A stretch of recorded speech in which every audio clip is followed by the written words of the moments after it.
بسم الله الرحمن الرحیم. السلام علیکم ملګرو، امید لرم چې تاسو ټول بخیر. زه اوس په دې وخت کې په یو ډېر ښکلي ځای کې ولاړ یم او دا زموږ کلی دی پټخیل. هغه سیټ ته پټخیله ده او دا چې کوم ځای دی نو د دې ځای نوم دی باډوان او دلته کې ډېر ښکلی دا د باډوان سیند دی او دا بهیږي. تاسو ته ښکاري د سیند یوه حصه په دې اړخ باندې بهیږي او یوه حصه په هغه اړخ باندې هغه سیټ ته بهیږي. په دې منځ کې دا ټول پټي دي. نو دا یو ډېر زیات ښکلی ځای دی او د دې نه بټخیله ډېره نږدې ده. هغه غرونه چې تاسو ته ښکاري دغه دا ټوله بټخیله د دې خوا د دې ونو شاته او دې سیټ ته دې باډوان د دې ځای نوم دی او دا باډوان پل دی. نو ډېر زیات ښایسته ځای دی، ټول هر طرف ته پټي دي ښه ښکلي ښکلي او دلته کې ډېر خلک پکنیک دپاره راځي. نو ما یې تاسو سره دا ځای شیر کړم. ډېر کسان داسې دي چې هغوی به دې طرفونو ته کله نه راغلي.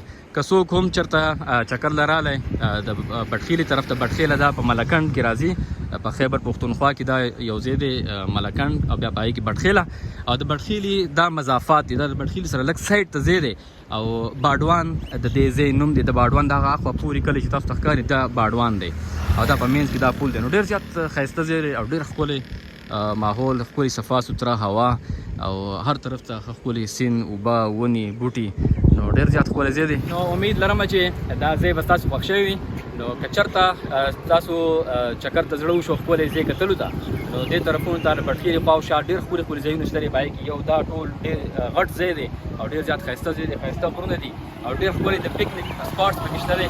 که څوک پکنیک دپاره راتلل غواړي نو دغه طرفونو ته ډېر ښکلي ځایونه دي. هلته کې تاسو کېناستی شئ، خپل پکنیک کولی شئ.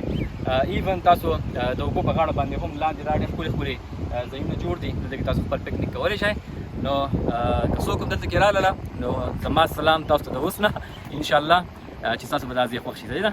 ډېره مهرباني، د الله په امان.